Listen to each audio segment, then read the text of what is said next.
जब वन अक्षत अजा black devil, तुम्हारी हिम्मत कैसे हुई मुझे धोखा देने की? क्या सोचा था मुझसे बचकर निकल जाओगे?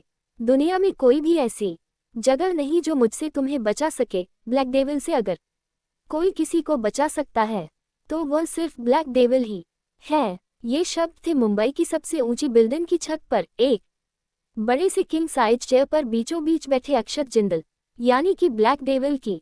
अक्षत जिंदल एशिया का जाना माना बिजनेस टाइकून और जिंदल इंडस्ट्रीज का मालिक। ऐसा कोई बिजनेस नहीं जो अक्षत जिंदल के पास ना हो। प्रॉपर्टी डीलिंग से लेकर शहर में कई बड़े मॉल, सिनेमा हॉल और बड़ी बड़ी प्रॉपर्टी अक्षत जिंदल के नाम पर थी। लेकिन इसके अलावा भी अक्षत जिंदल का एक और पहचान थी ब्लैक डेविल के नाम से। ब्लैक डेविल एशिया का सबसे बड़ा माफिया किंग, या यूं कहे मौत का फरिश्ता। लेकिन उसकी ये पहचान केवल उसके नज़दीकी लोगों को पता थी। उसके अपने बिजनेस राइवल्स और बिजनेस पार्टनर को भी उसकी असली पहचान नहीं पता थी, क्योंकि ब्लैक डेविल अपने नाम की ही तरह रात को निकलता था। उसके काले कारनामों में शामिल थे गोल्ड स्मगलिंग, फिरौती, बड़ी बड़ी गैर कानूनी प्रॉपर्टी की डीलिंग। शहर के कई बड़े कसीनो भी अक्षत जिंदल के नाम पर थे। वैसे तो अक्षत मर्डर भी करने से पीछे नहीं हटता था, लेकिन उसके कुछ अपने उसूल थे।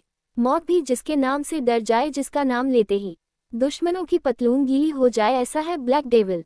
हाइट 6'3", नीली आंखें, गोरा रंग, 8 पैक एब्स, स्ट्रेट काले बाल जो उसके आंखों तक आते थे। Black coat pant, black leather shoes और ब्लैक गॉगल्स। एक हाथ में रोलेक्स की घड़ी, लेफ्ट हैंड की मिडल फिंगर में डायमंड रिंग और राइट हैंड में पिस्टल, और चेहरे पर क्रिपी स्माइल लिए वो ऊपर से नीचे तक साक्षात डेविल लग रहा था। तभी उसके सामने खड़ा आदमी उसके सामने गिड़गिड़ा ने लगता है और अपनी जान की भीख मांगने लगता है। सर, मुझे माफ कर दीजिए, मुझसे बड़ी भूल हो गई जो मैंने ब्लैक डेविल को धोखा देने की सोची। मैं भूल गया था कि औरतों के गैरकानूनी स्मगलिंग को आप बर्दाश्त ही नहीं कर सकते, और ना ही बच्चों के शरीर का सौदा को। मैंने बहुत बड़ी बेवकूफ़ की जो इस तरह के घटिया काम करने की सोची। मैं भूल गया था कि आप औरतों का कितना सम्मान करते हैं, बच्चों के तस्करी और वेश्यावृत्ति से कितनी नफरत करते हैं, और मैंने यही दोनों घटिया काम करने की कोशिश की। वो आदमी गिड़गिड़ाते हुए बोले जा रहा था, लेकिन उसकी इन बातों का अक्षत पर कोई भी असर नहीं हो रहा था। ये देख वो आदमी फिर से आगे बोला, सर आज आप मुझे माफ कर दीजिए, आज के बाद ऐसी गलती नहीं होगी। मैं अपने सभी साथियों से भी कह दूंगा कि वह ऐसे किसी भी काम में लिप्त न हो। बस मुझे एक और मौका दीजिए, मुझे जाने दीजिए। मेरे छोटे छोटे बच्चे हैं, मेरा भी एक परिवार है, मुझे उनके लिए छोड़ दीजिए। अक्षत जिंदल उसे लात मारते हुए खुद से दूर करता है और खड़े होकर कुछ कदम चलता है और उस आदमी से कहता है, तुम्हें इस बारे में हाले सोचना चाहिए था। तुम्हें पता है मेरे पास माफी की कोई गुंजाइश नहीं। एक बार के लिए तो मैं खून की सजा को माफ भी कर दूं, लेकिन तुमने जो घटिया काम किया है इसके लिए मैं मेघ भी माफ नहीं कर सकता। सबसे पहले तुमने औरतों की तस्करी के साथ ही ड्रग्स का करने का काम किया, और उससे भी ज्यादा सबसे बड़ी गलती तुमने मुझे धोखा देने की कोशिश की, जिसकी कोई माफी नहीं। इतना कहकर अक्षत जिंदल वहां से चला जाता है। उसके पीछे खड़े उसके 20-25 काले सूट बूट में उसके बॉडीगार्ड्स कम फाइटर उस आदमी को उठाकर बिल्डिंग की छत पर से नीचे फेंक देते हैं। अक्षत जिंदल का मैनेजर कम उसका दोस्त राजीव उसे कहता है, सर काम हो गया, अब इस लाश का क्या करना है? अक्षत जिंदल उसे हुक्म देता है, इसकी लाश को उठाकर इसके लोगों के पास है फेंकाओ, ताकि उन्हें भी समझ आए अक्षत जिंदल को धोखा देने का क्या अंजाम होता है, और उसके परिवार को 20 करोड़ रुपए दे दो। राजीव हैरान होते हुए कहता है, सर इतनी बड़ी रकम एक धोखेबाज के लिए? अक्षत जिंदल उसे जवाब देता है, ये रकम उस धोखेबाज के लिए नहीं बल्कि उसके परिवार के लिए है, ताकि उन्हें बेसहारा की तरह इधर उधर दरबदर ठोकर ना खानी पड़े। वैसे भी उसने हमारे लिए बहुत दिन तक काम किया है, इसके बदले उसे थोड़ा तो नाम मिलना ही चाहिए। वैसे आज की मीटिंग का क्या शेड्यूल है? राजीव सर, आज कपूर इंडस्ट्रीज के साथ हमारी डील के लिए 2 बजे मीटिंग है और 4 बजे ऑस्ट्रेलिया के लिए फ्लाइट है। मिस्टर जॉन डीलिंग के लिए मान गए हैं। अक्षत जिंदल उसे जवाब देता है, आज की सभी मीटिंग कैंसिल कर दो, आज मुझे कुछ खास काम। राजीव हर बढ़ाते हुए, लेकिन सर मिस्टर जॉन्स के साथ जो मीटिंग है उसके लिए हमने 4 महीने से कोशिश की है, 800 करोड़ रुपए का डील है।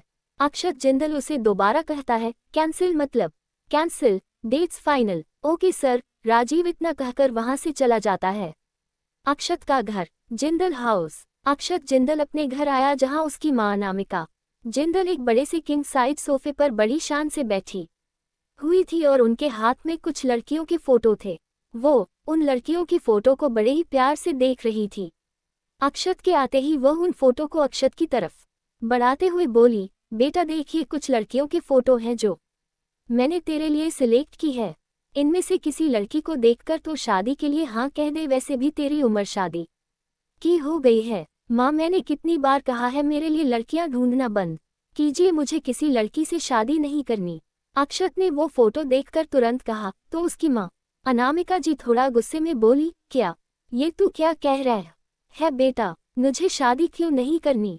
अनामिका जी परेशान होते हुए अक्षत से ये पूछ ही रही थी कि तभी अक्षत ने सीरियस मुंह बनाते हुए कहा, कारण आपको अच्छे से पता है माँ। अक्षत का ये जवाब सुनकर अनामिका जी बड़बड़ाते हुए बोली, फिर वही बात तूने कितनी बार मुझसे कहा है उस लड़की के बारे में, लेकिन अभी तक ये नहीं बताया कि वह लड़की है कौन। तुझे वह लड़की मिली भी या नहीं वो मुझे नहीं पता माँ, लेकिन मैं उसकी तलाश में हूँ। अक्षत जिंदल ने अनामिका जी को जवाब देते हुए कहा।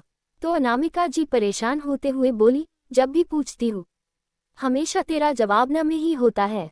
कौन है वह लड़की, कहाँ है वह लड़की, कैसी दिखती है पता नहीं, यहाँ तक कि तुझे उसका नाम भी नहीं पता, तो तू उसे ढूंढेगा कैसे? पता नहीं वह लड़की मिलेगी भी या नहीं, वह इस दुनिया में मौजूद भी है या नहीं। तूने तो उसका चेहरा भी नहीं देखा, पता नहीं कौन सी वह मनहूस रात थी जिस दिन तेरी मुलाकात उस लड़की से हुई। उसके बाद तो तू किसी और लड़की की तरफ देखता भी नहीं, ना जाने कब से उस लड़की की तलाश में है, लेकिन आज तक उसका कुछ पता नहीं चला।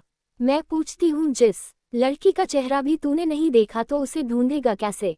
वैसे भी पिछले 3 साल से तो उस लड़की को ढूंढ रहा है, आज तक उस लड़की का कुछ पता नहीं चला। पहचान के नाम पर तेरे पास बस एक लॉकेट है और मुझे नहीं लगता वह लड़की तुझे मिलेगी भी या नहीं।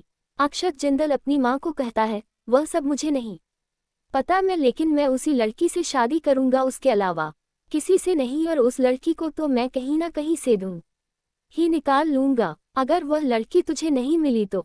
अनामिका जी अक्षत से पूछती हैं। तो मैं किसी से शादी नहीं करूंगा, आप मेरी शादी का ख्याल अपने दिमाग से निकाल दीजिएगा। इतना कहकर अक्षत वहां से जाने लगता है। अनामिका जी उसे पीछे से रोकती है और कहती है, मैं कुछ नहीं जानती, मैं तुझे 6 महीने का समय देती हूँ अक्षत, तुझे 6 महीने में उस लड़की को ढूंढकर मेरे सामने पेश करना होगा, वरना तुझे मेरी पसंद की लड़की से शादी करनी होगी। अक्षत अपनी माँ की बातों को एक कान से सुनकर दूसरे काम से निकालते हुए वहां से चला जाता है और अपने कमरे में आकर उस लॉकेट को देखते हुए 3 साल पहले की घटना को याद करने लगता है, जब वह ना ही कोई बड़ा बिजनेसमैन था और ना ही कोई माफिया, वह तो बस अक्षत था। अक्षत जिंदल एक 22 साल का लड़का, चट्टू अक्षत का जुनून।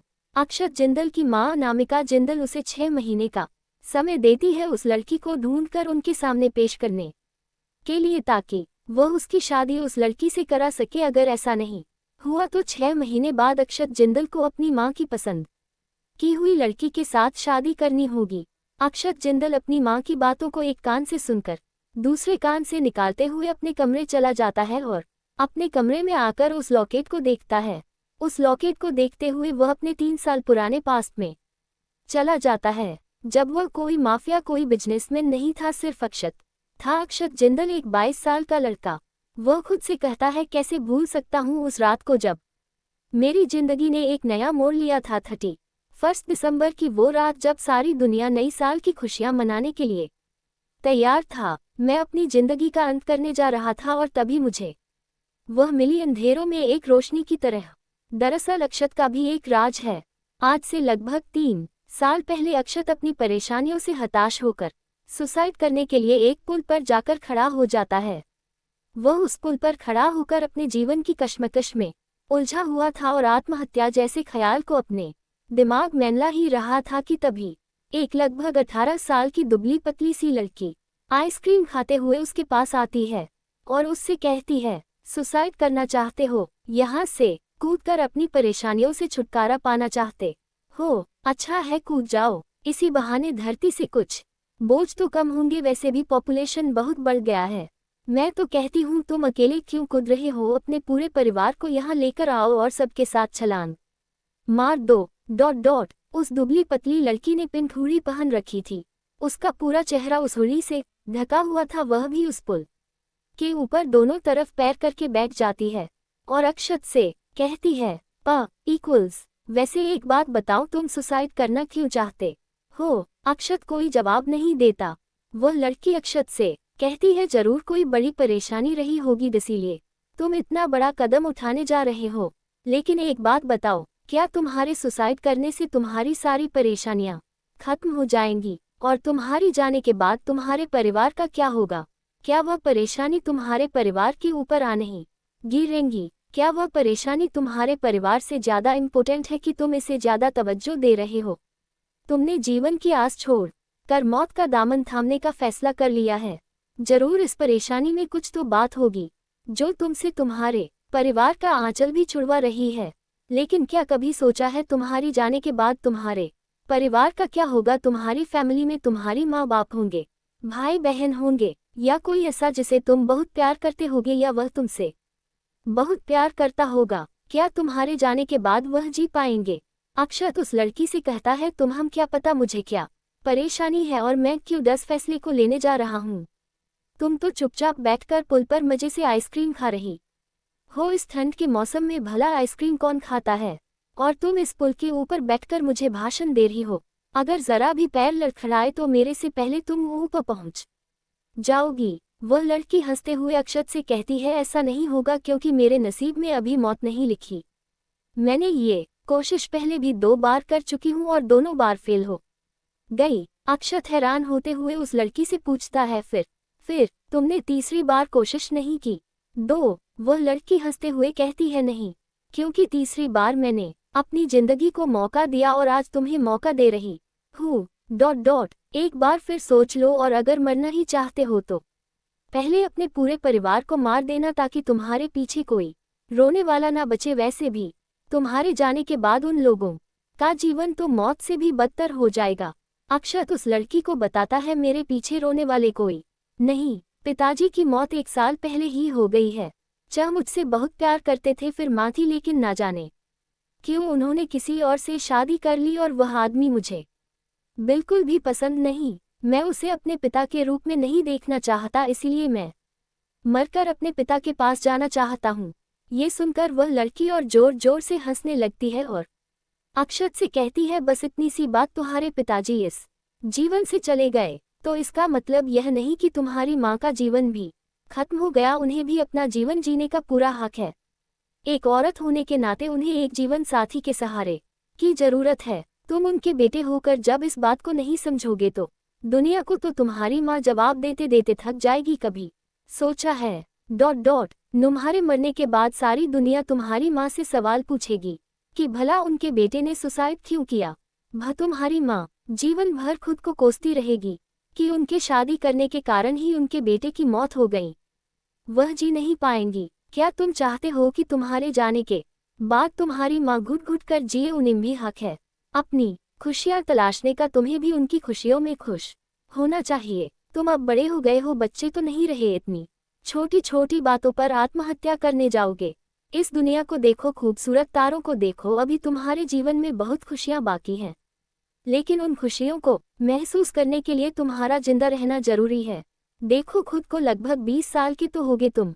एक समय ऐसा आएगा जब तुम्हारे पास भी तुम्हारा जीवन साथी होगा। डॉट डॉट उस समय तुम्हारी माँ अकेले रह जाएगी। अगर तुम्हारी माँ किसी से शादी करके अपने दुख सुख को बांट भी रही है तो तुम्हें तो खुश होना चाहिए। जैसे मैंने अपने जीवन को दूसरा मौका दिया, वैसे तुम भी 2। इसके बाद वह लड़की अपनी आइसक्रीम अक्षत जिंदल को देते हुए उनसे कहती है इस आइसक्रीम को खाओ और ठंडे दिमाग से सोचो, क्या तुम्हारा यह फैसला सही है?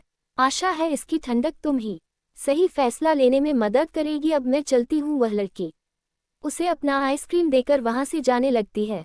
कुछ देर उस आइसक्रीम को अपने हाथ में लिए अक्षत जिंदल कुछ सोचने लगते हैं, और सोचने के बाद अक्षत जिंदल को अपनी भूल का एहसास होता है। वह उस लड़की का चेहरा नहीं देख पाता, अब उसे उस लड़की का चेहरा देखने की इच्छा होती है। वह उसे कहते हैं क्या मैं तुम्हारा चेहरा देख सकता हूँ? अंधेरे के कारण तुम्हारा चेहरा दिखाई नहीं दे रहा। कौन हो तो तुमने मेरे बारे में तो सब कुछ जान लिया, लेकिन अपने बारे में कुछ नहीं बताया। और तुमने सुसाइड करने की क्यों सोची और तुम्हारा मन कैसे बदला, मुझे भी तो बताओ। अब मैं भी तुम्हारे बारे में जानना चाहता हूँ। वह लड़की बताती है, मेरी माँ के मौत के बाद मेरी भी जीने की इच्छा नहीं थी, लेकिन मैंने अपनी जिंदगी को दोबारा मौका दिया और मुझे इस बात की खुशी है। और रही बात मेरे चेहरा देखने की, तो अगली बार जब मिलेंगी तो अपना चेहरा जरूर दिखाऊंगी। तब तक के लिए तुम्हें जिंदा रहने की जरूरत। वह लड़की आगे जाने लगती है। अक्षत उसका पीछा करते हुए उसे कहते हैं, लेकिन मैं तुम्हें पहचानूंगा कैसे? वह लड़की अपना एक लॉकेट फेंक देती है और चिल्लाते हुए कहते हैं, इस लॉकेट को बचा कर रखना, यह मेरी माँ की आखिरी निशानी है, ये हमें मिलने में मदद करेगा। और वहां से अपने स्कूटर पर चली जाती है। अक्षत जिंदल उस लड़की के बारे में सोच रहे थे जिसमें 3 साल पहले उन्हें सुसाइड करने से बचाया था। 31 दिसंबर की ठंडी काली रात, जिस दिन सारी दुनिया नए साल के आगमन की खुशियां बनाती है, उसी दिन अक्षत जिंदल ने अपने जीवन को खत्म करने का फैसला किया था। लेकिन वह लड़की उनके जीवन में एक रोशनी की तरह आई और उन्हें जिंदगी जीने का मकसद सिखा गई। उस लड़की ने पिंक कलर की हुडी पहन रखी थी, जिससे कि उसका चेहरा ढका हुआ था, और अक्षत ने उसका चेहरा नहीं देखा था। अक्षत उसके बारे में केवल इतना ही जानते थे कि वह लड़की ठंड के दिनों में भी आइसक्रीम खाती है, और उसने जाने से पहले अपना एक लॉकेट अक्षत की ओर फेंका था और उनसे कहा था, ये लॉकेट उन दोनों के मिलने में मदद करेगी, इसे वह संभाले कर रखे, क्योंकि यह लॉकेट उसकी माँ की आखिरी निशानी। तब से लेकर आज तक अक्षत उस लड़की की तलाश में है। वह उस लड़की के बारे में कुछ नहीं जानते, ना ही उसका नाम, नहीं उसका चेहरा और ना ही उसका पता। अक्षत के दिमाग में सिर्फ उस लड़की की छवि है, लेकिन उन्हें पूरा भरोसा है वह उस लड़की को कहीं सबरी ढूंढ कर निकाल लेंगे। तभी एक फोन कॉल रिंग होती है। कॉल उठाने पर अक्षत को सामने से राजीव बताता है, सर उस लड़की के बारे में एक जरूरी इन्फॉर्मेशन मिली है, जिसे आपने ने की जिम्मेदारी हमें दी है। ये सुनकर अक्षत के इमोशनलेस चेहरे पर एक हल्की सी मुस्कुराहट आती है। वह राजीव से कहते हैं, मैं अभी पहुंच रहा हूँ। इतना कहकर अक्षत फोन रख देते हैं और लॉकेट को देखते हुए कहते हैं, मैं बहुत जल्द तुम्हें ढूंढ निकाल लूंगा। वह दिन दूर नहीं जब मैं तुमसे मिलूंगा। दृश्य 2 58%। और इस तरह सिंड्रेला को उसका प्रिंस चार्मिंग उसे क्रिस्टल शूज पहनाकर अपनी रानी बना लेता है और दोनों की यह लव स्टोरी पूरी होती है। हाँ, मुझे मेरा प्रिंस चार्मिंग कब मिलेगा? खुशी किताब बंद करके खुद से बातें करती है। तू जब सपनों की दुनिया से बाहर निकलेगी तब। निकिता खुशी को ताना मारते हुए कहती है। खुशी पीछे पलटकर देखती है। निकिता उसके पीछे खड़े होकर उस पर तंज कस रही है। वह निकिता से कहती है, तू फिर आ गई मुझे परेशान करने। निकिता खुशी को बताती है, हमारी ग्रेजुएशन कंप्लीट हो गई है और रिजल्ट भी आ गया है। हमें जल्द ही इस हॉस्टल को खाली करना होगा। तूने कुछ सोचा है यहाँ से वापस जाकर क्या करेगी? मुझे तो परेशानी से नींद ही नहीं आ रही, कहीं मम्मी पाप मेरी शादी ना करा दें। और तू है कि यहाँ सोकर सिंड्रेला की किताबें पढ़ रही है।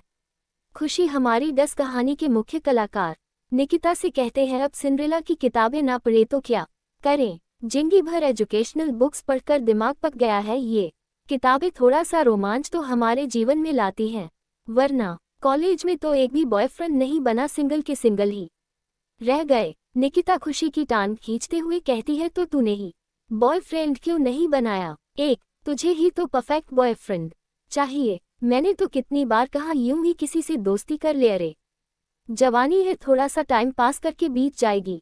लेकिन तुझे तो एक लॉयल बॉयफ्रेंड चाहिए जिससे तू शादी भी कर सके, और आज के जमाने में ऐसे बॉयफ्रेंड से मिलते कहाँ है? खुशी निकिता से कहती है, तो मैं क्या करती, तू तो जानती है मैं दिखने में ज्यादा खूबसूरत भी नहीं, साधारण सा चेहरा है मेरा। आज के जमाने में जहाँ रूप की पूजा होती है वहाँ गुण कहाँ काम आने वाले हैं। जो भी बॉयफ्रेंड आज तक मिला, या तो कोई मेरे जरिए मेरी सहेलियों से दोस्ती करना चाहता था, या फिर एक नंबर के छिछोरे। लेकिन मुझे एक ऐसा बॉयफ्रेंड चाहिए था जिससे मैं अपने दिल की सारी बातें कह सकूं, जो कि आज तक मुझे मिला ही नहीं। जिसे देखो वही ब्यूटीफुल गर्ल्स के पीछे भागते हैं। मुझे ऐसी साधारण सी लड़की को भला कौन पसंद करेगा? इसीलिए किताबों से ही जी बहला लेती हूँ। सी निकिता खुशी को हौसला देते हुए कहते हैं तो चिंता ना कर, तेरे जीवन में भी तेरा प्रिंस चार्मिंग जरूर होगा जिसे रूप से नहीं गुण से प्यार होगा। वैसे भी हमारे कॉलेज की नंबर 1 स्टूडेंट है तू, लेकिन कुछ सोचा है इस ग्रेजुएशन को पूरा करने के बाद तो आगे जीवन में क्या करने वाले हैं? मेरे पापा मम्मी तो मेरी शादी करा देंगे, पर मैं भी कुछ करना नहीं चाहती, लेकिन जहां तक मैं जानती हूं तेरा तो सपना था मल्टीनेशनल कंपनी में एक अच्छी पोस्ट पर काम करना। क्या तूने कुछ सोचा है? तो किस कंपनी में इंटरव्यू के लिए जाएगी? खुशी निकिता को बताते हैं नहीं मैंने अभी कुछ ऐसा सोचा नहीं, तू तो जानती है बड़ी कंपनियों में काम करने के लिए बड़ी पहुंच की जरूरत होती है, जो कि मेरे पास नहीं है। टैलेंट के बलबूते पर मैं कुछ करने की सोच रही हूँ, लेकिन पापा उन्होंने तो और परेशान करके रखा है। माँ जब तक जिंदा थी नानाजी सब संभालते थे, उनके दिए हुए घर के किराए कारण ही मेरी एजुकेशन पूरी हुई। वह तो अच्छा हुआ कि नानाजी ने उस घर की कागज माँ के नाम पर किए हुए थे, वरना पापा अपनी जुए की लत के कारण जैसे आज तक हर चीजों को बेचकर जुआ खेलते आए हैं वैसे ही इस घर को भी बेच देते। अब नानाजी और मैं तो इस दुनिया में नहीं है, लेकिन पापा है। अब चाहे अच्छे हो या बुरे, लेकिन वह मेरी जिम्मेदारी है। बस किसी तरह वह अपनी जुए की लत छोड़ देते तो हमारी जिंदगी और भी अच्छी हो जाती। वैसे वह किराए का घर खाली करने के लिए मैंने कह दिया है, क्योंकि मैं वहां वापस जा रही हूं। तभी खुशी का फोन रिंग होता है। खुशी जब फोन उठाती है तो उस पर जो इंसान था उसकी बातें सुनकर खुशी चौंक जाती है। वह एकदम से खड़ी हो जाती है और कहती है मैं अभी पहुंच रही हूं। निकिता के पूछने पर खुशी उसे बताती है मेरे पापा नहीं उस घर को भी गिरवी रख दिया था और उस पैसे से जुआ खेल गए हैं। अब घर भी मेरे हाथ से निकल गया। घर में लोन शार्क वाले आए थे और उन्होंने घर में बहुत तोड़फोड़ की है। पापा भी घायल हो गए हैं। मुझे जल्द से जल्द घर पहुंचना होगा। निकिता खुशी से कहती है तू आराम से जाना और जो भी बात होगी मुझे बताना। Chapter black devil the mafia. खुशी अपने हॉस्टल में अपनी सहेली निकिता के साथ हंसी मजाक कर रही थी और अपने आने वाले भविष्य के बारे में विचार कर रही थी। अभी उसका ग्रेजुएशन कंप्लीट हुआ था और उसे अपने फ्यूचर में किस जगह जॉब करने वह सोच ही रही थी कि तभी उसका फोन रिंग होता है। उस फोन की दूसरी तरफ उसके किराएदार थे, जो खुशी को बताते हैं कि उसके पिता ने उसके घर को जुए के लिए गिरी रख दिया है। ...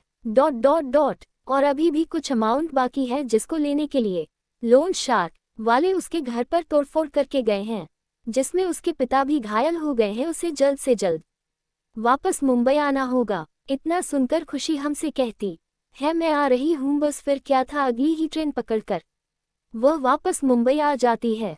घर वापस आकर वह देखती है चारों तरफ टूटा फूटा सामान बिखरा पड़ा है। उसके किराएदार भी लोन शार्क वालों डर के मारे घर छोड़कर चले गए हैं।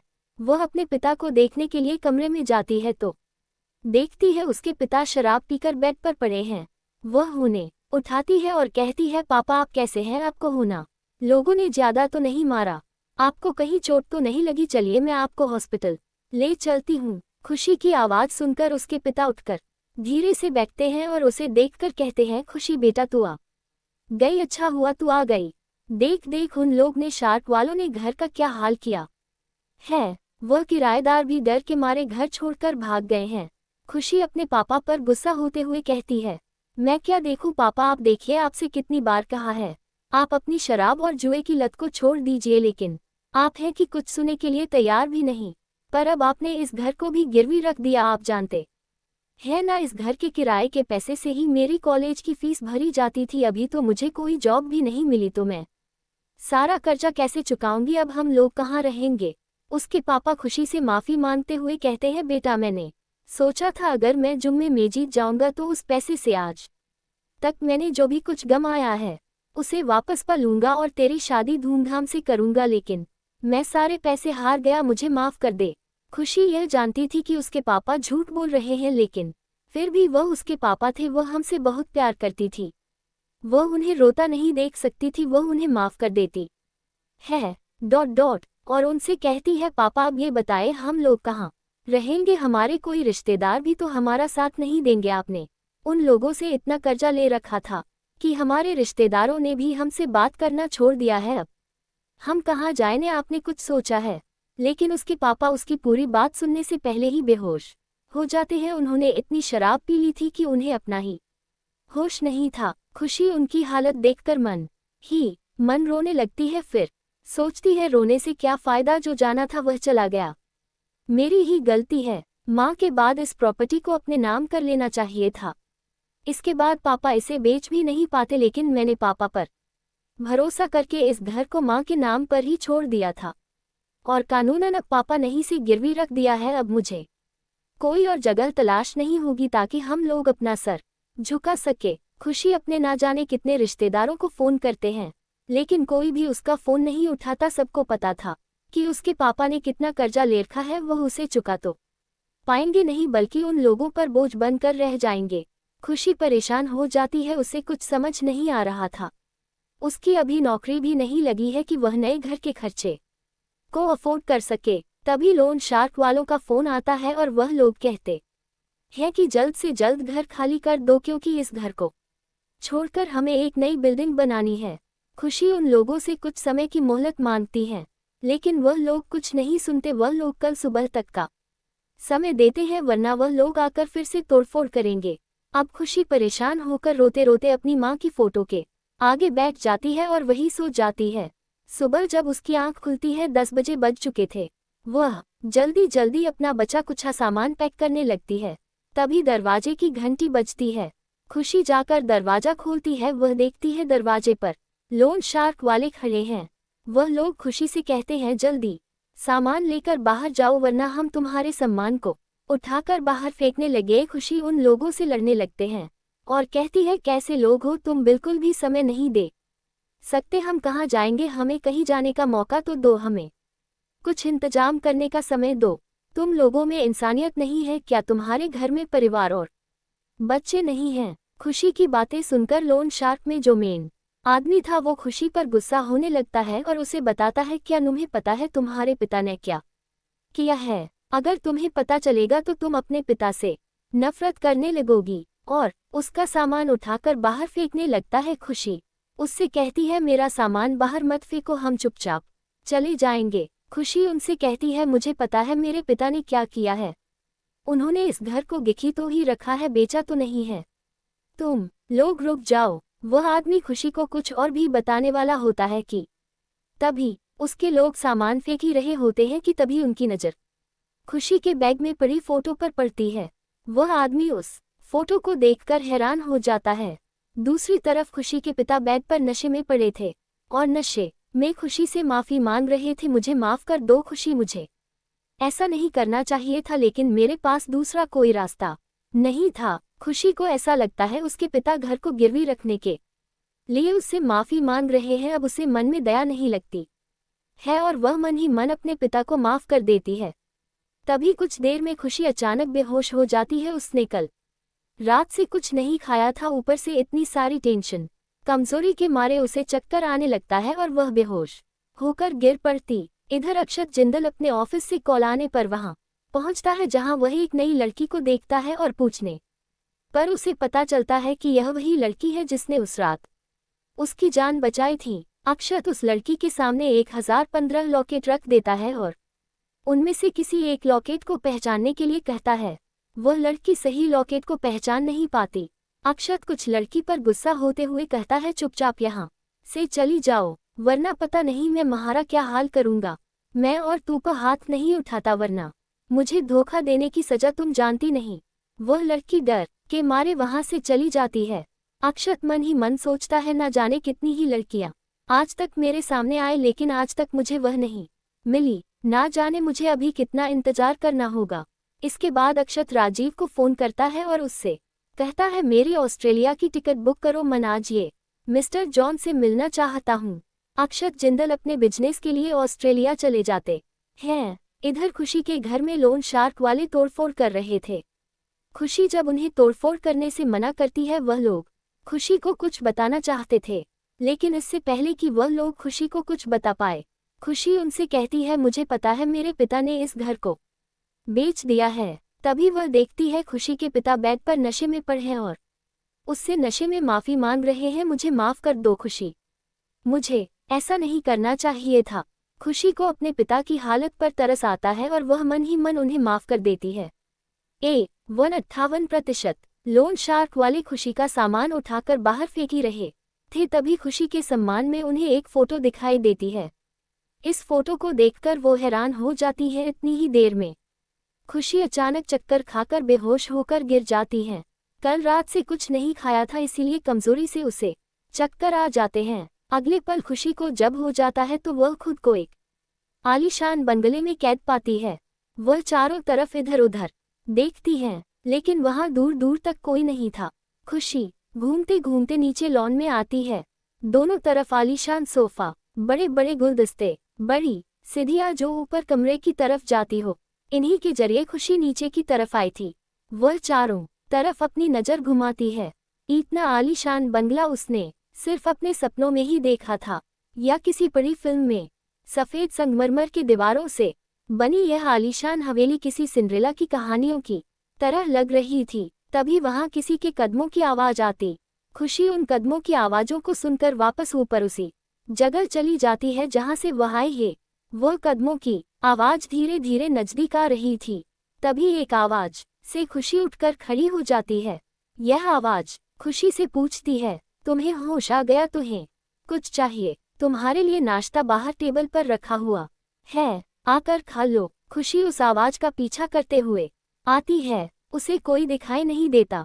वो पुकार कर कहती है, कौन हो तुम? मुझसे क्या चाहते हो और मुझे यहाँ बंदी बनाकर क्यों रखा है? मेरे पापा कहाँ हैं? वह आवाज खुशी से कहती है, माफ करना, इसका जवाब हम तुम्हें नहीं दे सकते जब तक हमें इजाजत नहीं मिल जाती। लेकिन तुम फिक्र मत करो, तुम्हारी जरूरत का सारा सामान तुम तक पहुंच जाएगा। सिया इस बात पर ध्यान देते हुए कहती हैं, जब तक तुम लोगों को इजाजत नहीं मिल जाती, तुम्हारे कहने का मतलब क्या है? क्या तुम लोगों ने किसी के कहने पर मुझे किडनैप किया है? तुम्हारा बॉस कौन है और मुझसे चाहता क्या है? देखो, अगर तुम लोगों ने फिरौती के लिए मुझे किडनैप किया है ... तो मैं तुम लोगों को ये बताना चाहती हूँ कि तुमने गलत इंसान को पकड़ा है। मेरे पास कोई पैसे नहीं है, बस प्रॉपर्टी के नाम पर एक घर था, वह भी मेरे पापा ने गिरवी रख दिया। अब तुम लोगों को कुछ हासिल नहीं होगा, तुम लोग मुझे जाने।